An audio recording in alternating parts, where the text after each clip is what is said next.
make a quick little video because the girls are beefing, okay? Now, a lot of y'all saw that interview on viral yesterday with Taraji, and is Oprah really problematic? Is Gayle problematic? Okay, now my last video I was talking a little bit about gatekeepers in Hollywood, things like that, but talking about this interview, it was for me the audacity of Gayle. I think she used the word herself. You have the audacity to think about quitting acting? Boo, who is you? Okay, because if you look at my paychecks, the math ain't mathin', okay? And for Taraji to be in this industry for so long, and for a black billionaire like Oprah to not be paying her, what does it say about the industry? Okay, now to me, I was thinking, okay, where is Whoopi at? Okay, wasn't Whoopi a big part of The Color Purple back in the day? Where is she at?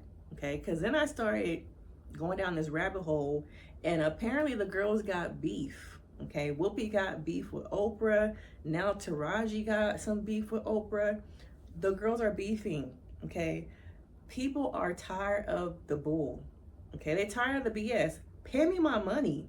Okay, because while y'all praying to, applauding to, following behind some of these people who are motivational people to us, they really have some things going on. Okay, now, okay, Taraji has been through so much, and you can tell, you can see it. She's been through some depression. She's been really open about that, some anxiety, and I feel like she is now on her healing journey.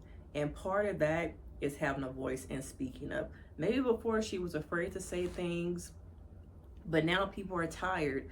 And the whole SAG thing that happened, the strike, people losing money, people losing livelihoods, medical benefits, people are tired. And I can tell by the emotion in that video, Taraji is tired. Okay, and I think people don't get it. One of those people being Gayle.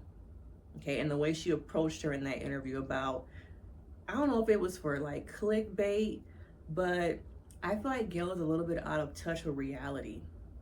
Okay, because you would see, you would know what we as black women go through, and then black women in the industry are going through. We see how we become nostalgic about some of our favorites. We're watching Girlfriends, we're watching Living Single, but to know that our nostalgia for these shows are not going into the pockets of some of our favorites. We see the news articles, the headlines. Issa Rae gets, $10 million deal from Warner Brothers, from HBO Max. But then when Robin Thede put up the thread, I'm gonna see if I can find that thread, okay, of what it really breaks down to: makeup, agents, lawyers, your management team, PR. Baby girl is struggling.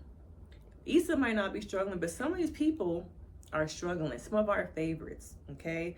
And I think all that emotion that Taraji had in that interview was from years of pent-up frustration. All my life, the irony of The Color Purple, all my life, I work like a dog. And what do I get for it? Pennies on the dollar. She's been in Tyler Perry movies, and we talk about how he might be problematic.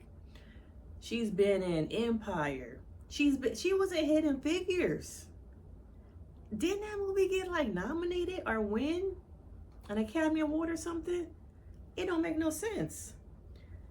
And she is starting to speak up for others. She said herself, if I don't speak up, what does that do for Danielle? What does that do for Fantasia? What does that do for other black actresses trying to come up in this industry if I don't say something? People are tired, okay? They're tired of protecting people. And some of, I don't want to say our favorites, but some people's favorites, Oprah, Gayle, some of these other people, because I grew up watching Oprah. I remember my mom be watching her stories, and at 3 o'clock every day, Oprah came on, right after General Hospital. Now, let me know in the comments if you grew up on them stories, okay? The Young and the Restless, Days of Our Lives, As the World Turns, Yeah, I'm aging myself. What else did they have out there? Those were the Bold and the Beautiful. Yes, my mom recorded all that. Okay. And so I remember watching Oprah, growing up watching this black woman on TV change lives. People who were on her couch changing their lives, and changing people who watched the show, and to now know that she might be problematic is a hard one. But Oprah has been problematic for a long time in the black community, and we just haven't really spoken about it. And now Gayle is starting to get lumped in there too. But it's crazy to think that the girls got beef, because when we look at the promo for this movie, the marketing budget was up there. But some of them coins probably should have been put in her check. Should have been put in Taraji's check. Because when you look at the energy on stage, if you're not paying attention, it really looks like there's like a sisterhood, there's camaraderie, we're all in this together. But when you watch the body language between Oprah and Taraji, it ain't the same. And Taraji said herself she almost walked away from the color purple. I feel like at times she was zipped up, but now that all that promo stuff is done, her check probably didn't hit the bank, and she looked at them numbers, the math ain't mathing. Oh, it's time to speak up. People are tired, okay? Now let me know your thoughts. Is Oprah problematic? Do people sometimes give their favorites a pass because they are in love with or have this idealized image of what they see in magazines, on TV, versus who they really are? Because a lot of people fall in love with the image.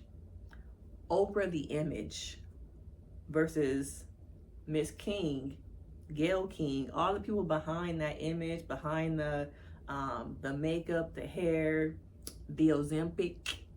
Okay, what's really behind that? But let me know your thoughts. I just have to get on here real quick and talk about this. Like, subscribe, and I will see you, girl, guys, family. Okay, I will see y'all family in the next video. Bye.